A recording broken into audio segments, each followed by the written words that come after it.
আসসালামু আলাইকুম। আজকে আমি আপনাকে দুইটা রেসিপি রান্না করে দেখামু। একটা হইলো সরষে ইলিশ আর একটা হইলো চিংড়ি মাছ দিয়ে লতি দিয়া। তো দুইটা রান্না করার জন্য এই মশলা কিন্তু একই মশলা দিয়ে আপনারা দুইটা রান্না করে ফেলতে পারবেন। তো যেহেতু আজকে রেসিপিগুলা সেম মশলা দিয়া রান্না করা যায় আর আমি একই দিনে দুইটা আইটেম রান্না করছি, এই কারণে মনে হলো আপনাগুলোকে দুইটাই একসঙ্গে শেয়ার করে ফেলি। আপনাগো কাজে লাগবো, রান্না করতে সুবিধা হইব। তো প্রথমেই আমি হইলো সরষে ইলিশ কেমনে রান্না করলাম সেটা দেখামো। চলেন তাহলে রান্নাটা শুরু করি। তো প্রথমেই আমি একটা নন স্টিকের কড়াই লয়ে লইছি। এখানে আপনারা পছন্দ মতন তেল দিয়ে লইবেন, যে যেমন তেল পছন্দ করেন, মানে যে যেই পরিমাণ তেল পছন্দ করেন। আসলে সবাই তো এক রকম খায় না। তো এইখানে আমি 1.5 টেবিল চামচ পরিমাণ পেঁয়াজ বাটা দিছি, আধা বাটা কইরা। আর হইলো এখানে 1 টেবিল চামচ পরিমাণ সরিষা বাটা। এই সরিষাটা যখন বাটছি এটার মধ্যে কয়েকটা কাঁচামরিচ দিয়ে একসঙ্গে বাটছি। আর আস্ত জিরা দিয়া বাটলেও বেশি ভালো হয়, কিন্তু আস্ত জিরা আমার ছিল না। আপনারা যখন সরিষাটা বাটবেন কয়েকটা কাঁচামরিচ আর আস্ত জিরা দিয়ে তারপর একসাথে বাটবেন। তা আমি এখানে পাউডার জিরা দিমু। আমি 1 চা চামচ মরিচ গুঁড়া আর 1/2 চা চামচ থেকে একটু বেশি হলুদ গুঁড়া আর হইলো এই 1/2 চা চামচ জিরা গুঁড়া। যদি আমি আস্ত জিরা বাইটে দিতাম তাহলে আর জিরা গুঁড়াটা দিতাম না। তো এখানে আমি জিরা গুঁড়া দিয়ে দিলাম 1/2 চা চামচ আর দিমু হলো স্বাদ মতো লবণ, যে যেমন লবণ পছন্দ করেন। প্রথমে অনেক বেশি দেওয়ার দরকার নাই, পরে হলো অ্যাডজাস্ট করা যায়। প্রথমে অনেক বেশি দিয়ে লাইলে পরে হেসে আর কমান যায় না। তো সব মশলা তো আমার দেওয়া হয়েই গেছে। এখন আমি পানিটা দিয়া এই মশলাগুলারে সুন্দর করে কষায় লমু। একদম যেই পানি দিছি এই পানি দিয়েই মশলাগুলারে একদম ভাজা ভাজা করে কষায় লমু, আর পানি দেওয়ার দরকার নেই। তো দেখেন মশলাটা আমার কষানি হয়ে গেছে, এটার মধ্যে দিয়া তেল উঠে গেছে। তো আর বেশি কষানোর দরকার নাই। একদম যখন এই পর্যায়ে তেল উঠে যাইব সেই পর্যায়ে আপনারা মাছগুলো দিয়ে দিবেন। তো আমি একটা কথা বলি একটু, আমি হলো এখানে ইলিশ মাছটা প্রথমে পরিষ্কার কইরা অল্প একটু লবণ দিয়ে মাখায় রাখছিলাম রান্নার শুরুতে। তাইলে হইলো হয় কি, এই মাছটার মধ্যে লবণটা হইলো সুন্দর ঢুকে। অনেক সময় দেখা যায় রান্না হয়ে গেছে অথচ মাছের ভিতরে লবণ ঢুকে নাই। তো আপনারা কি করবেন, রান্না শুরু করার 10 মিনিট আগে মাছটারে ক্লিন কইরা তারপরে হইলো একটু লবণ দিয়ে মাখায় রাখবেন। কাঁচা মাছ হইলে, যদি আপনারা ভাইজা রান্না করেন তাইলে আর এটার দরকার নাই। তা আমি পরিমাণ মতন পানি দিয়া এটারে হলো লো টু মিডিয়াম জালে রাইখা দিমু মাখা মাখা হওয়া পর্যন্ত। মানে প্রথমে একটু মাছটা যখন বলক উঠবো তখন আমি এটারে একবার করে উল্টায় দিমু, যেন হলো মশলাগুলা সবগুলা হলো মাছটার মধ্যে যায়। যেমন উপরের সাইডটা তো পানি পুরাটা পাইতেছে না, এই কারণে মাছটারা একটু উল্টায় দিবেন একটু বলক উঠা যাওয়ার পরে।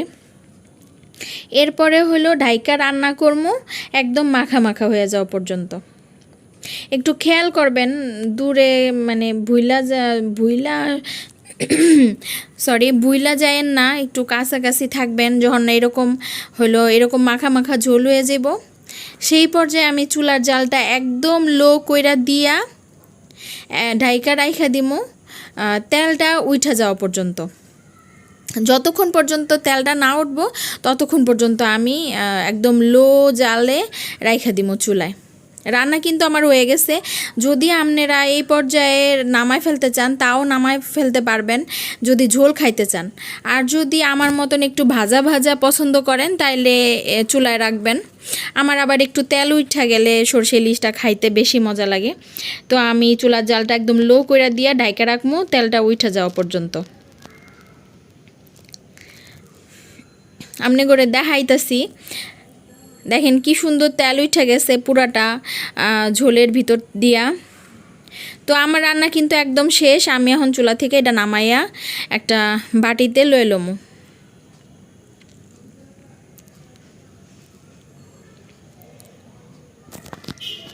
এখন আমি একটা বাটিতে লয়ে লইতেছি। দেখেন আমার ঝোলটা একদম মাখা মাখা হয়েছে।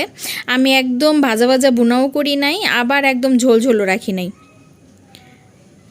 একদম মাখা মাখা ঝোল হয়েছে। এটা খাইতে যে এত মজা, বেশি কতগুলা মশলাও লাগে না, আর একদমই সহজ রান্না, অল্প সময় হয়ে যায়।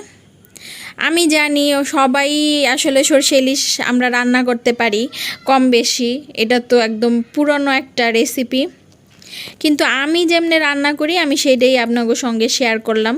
যদি ভালো লাগে আমারে কমেন্টস করে জানাইবেন, আর যদি এভাবে রান্না করে খান কেমন লাগলো সেটাও জানাইবেন। আশা করি সবার ভাল লাগবো। আর যদি কারো আমার রেসিপিগুলো কাজে লাগে তাহলে তো কথাই নেই। তো যাই হোক, একটা রান্না তো হয়েই গেল, এখন আমি আর একটা রান্না শুরু করব।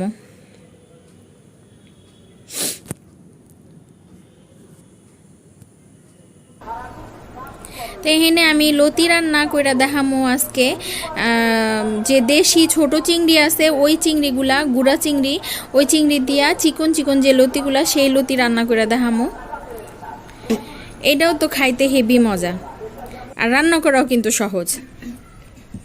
তো প্রথমে আমি কি করছি, কড়াইটারে একদম পুরা গরম করে লইছি। মাছ ভাজতে আমরা যেমন করে কড়াই গরম করে লই, ওইরকম করে গরম করে লইছি। ভালো করে কড়াইটা গরম কইরা তারপরে হলো আমি চিংড়ি মাছগুলো ভাইজা লমু।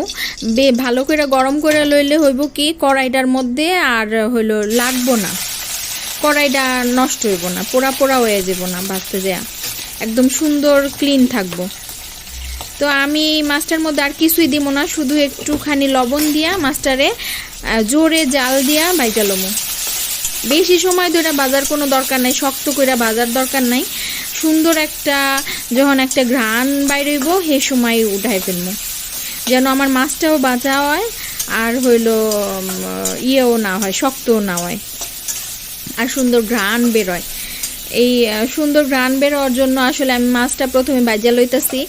আর অনেকে আছে মাছটা ডাইরেক্ট মশলার মধ্যে দিয়া কষা রান্না করে হালায়, তো এইভাবে ভাজা একবার রান্না করে খায় দেখেন, এইভাবে কিন্তু মজা লাগে। তা আমি বেশিক্ষণ ভাজবো না, আমার মাছটা প্রায় ভাজা হয়ে গেছে।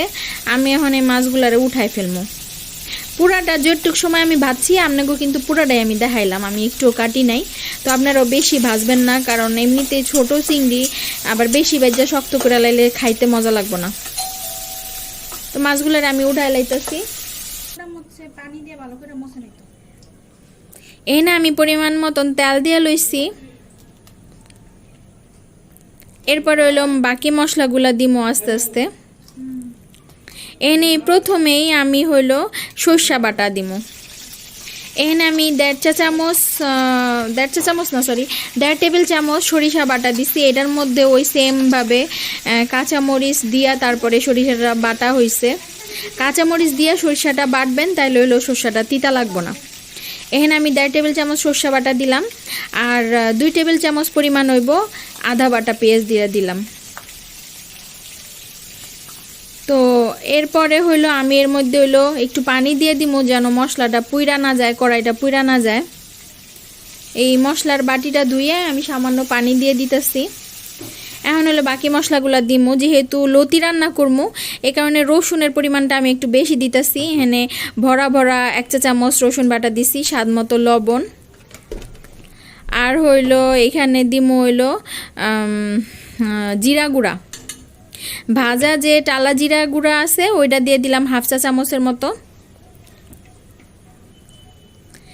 আর দিয়ে দিব হইলো হলুদ গুঁড়া, এখানে 1/2 চা চামচের থেকে বেশি হইব হলুদ গুঁড়া দিছি। আর দিয়ে দিব হইলো মরিচের গুঁড়া, যদিও কাঁচামরিচ দিছি কিন্তু কাঁচামরিচ কম দিছি, আপনারা একটু ব্যালেন্স করে তারপরে দিবেন। যদি কাঁচামরিচ বেশি দেন শুকনা মরিচের গুঁড়াটা একটু কম দিবেন, আর যদি ঝাল কম পছন্দ করেন বা বেশি পছন্দ করেন সেটা আন্দাজ করে দিবেন। আমি আর একটু তেল দিয়ে লইলাম, আমার মনে হলো একটু তেল কম হইব। এখন এই মশলাটারে একদম ভাজা ভাজা কইরা বুনা করে ফেলবো, কষায় ফেলবো, যেটারে কয় ভাজা ভাজা কইরা কষায় ফেলবো। দেখেন একদম ভাজা ভাজা করে কষানি হয়ে গেছে। এই কষানো হয়ে যাওয়ার এই পর্যায়ে আমি লতিগুলা দিয়ে দিব। আপনি গো আগে একটু বইলা লই, লতিগুলা আমি প্রথমে একটু লবণ দিয়ে মাখায় রাখছিলাম, মানে ধোয়ার আগে লবণ দিয়ে মাখায়া কতক্ষণ রাখে দিলে যে পানিটা বের হয় ওই পানিটা একদম ধুইয়া সুন্দর করে লতিটা ক্লিন করে হালাইলে তাইলে আর এই লতি খাইলে আর গলা চুলকায় না। যাদের হইলো গলা চুলকানির সমস্যা আছে তারা লতিটা ধোয়ার আগে একটু লবণ দিয়ে মাখায়া 15 মিনিটের মতো রাইখে দিতে পারেন। আমি যেরকম করে রাইখে দিয়েছিলাম, যেহেতু আমি লবণ দিয়ে মাখায়া রাখছিলাম 15 মিনিট, তারপরে ধুইয়া তারপরে চুলার মধ্যে দিলাম, এই কারণে লতিটা একটু নেতায় পড়ছে, মানে তা একদম ফ্রেশ দেখতে নাই, একটু নরম হয়ে গেছে। তো যাই হোক, মশলাটা দিয়া মিলাইয়া আমি এখন এটারে ঢাইকা দিমু। এই পর্যায়ে চুলার জালটা মিডিয়াম রাখবো। তো কিছুক্ষণ পরে আমি দেখাইতেছি আপনাকে যে ওই সময় কিন্তু লতির কালারটা একটু কেমন একটু হয়ে গেছিল, কিন্তু এখন দেখেন পুরা সবুজ হয়ে গেছে। তো আমি একটু লাড়া দিয়ে আবার ঢাইকে দিতেছি। এই পর্যায়ে চুলার জালটা হইলো লো টু মিডিয়াম রাখছি। লতিটা যখন এরকমের মাখা মাখা হয়ে গেছে সেই পর্যায়ে দেখেন লতিটা একদম পানি মানে ঝোলটা লতির সাথে পুরো মাখা মাখা হয়ে গেছে, আর আমার লতিটাও সেদ্ধ হয়ে গেছে। এখন আর বেশিক্ষণ লাগবো না নামাইতে, যে ঝোলটা আছে ওই ঝোলটা শুকায় লাইলে নামানো হয়ে যাব। এই পর্যায়ে আমি বাইজা রাখা চিংড়িগুলো দিয়ে দিব। প্রথমেই দিয়ে দিতে পারতাম, তাইলে হলো ওই চিংড়ির যে ভাজা গ্রানটা, এই গ্রানটা থাকতো না, এই কারণে শেষের দিকে আমি দিয়া তারপরে হলো একটু ঢাইকা রাখবো এই পানিটা শুকানো পর্যন্ত।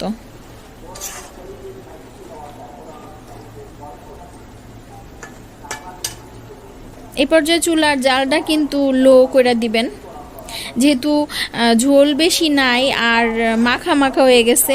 আপনারা যদি জালটা বাড়ায় দেন তাহলে কিন্তু নিচ দিয়ে পোড়া লাগে যাব, গন্ধ মানে এই লতির যে সুন্দর ঘ্রাণটা চিংড়ি মাছের এটা নষ্ট হয়ে যাব, পোড়া লাগতে দেওয়া যাব না। এই কারণে লো তনে একটু বেশি দিবেন, একদম লো করে দেওয়ার দরকার নাই। তো 2-3 মিনিট পরে আমি একটু লাড়া দিতে চাইছি, উপরে দিয়ে দেখা যেতেছে ঝোল আছে, কিন্তু লাড়া দিতে যায় দেখি নিচ দিয়ে একদম লাগিয়া যেতে নিছে। তো আপনারাও একটু চেক করবেন মাঝে মধ্যে যেন পোড়া না লাগে। তো দেখেন আমার লতিগুলা কিন্তু একদম সেদ্ধ হয়ে গেছে। আমি এগুলার একদম ভত্তা ভত্তাও করবো না, আর কাঁচাও কিন্তু নাই, এগুলো একদম সেদ্ধ হয়ে গেছে। তো আমি এখন কি করবো, এটার একটু মানে একটু ছড়াই দিছি, আর দেখেন ওই যে লতিটা একদম তেল উঠে গেছে। আমার রান্না কিন্তু শেষ। যখন দেখবেন এরকমের তেল উঠে গেছে সেই পর্যায়ে চুলা থেকে নামাই লাইবেন, তাইলে হইল লতিটা খাইতে খুব মজা লাগবো। তো আমি এখন একটা বাটিতে লয়ে লইতেছি। আমি হলো বলবো না আমার মতন আপনারা রান্না করেন বা আমি খুব ভালো রান্না করতে জানি, সেইটা না। আসলে আমি যেমনি রান্না করছি আমি আপনাদের সঙ্গে ওইটাই শেয়ার করতেছি।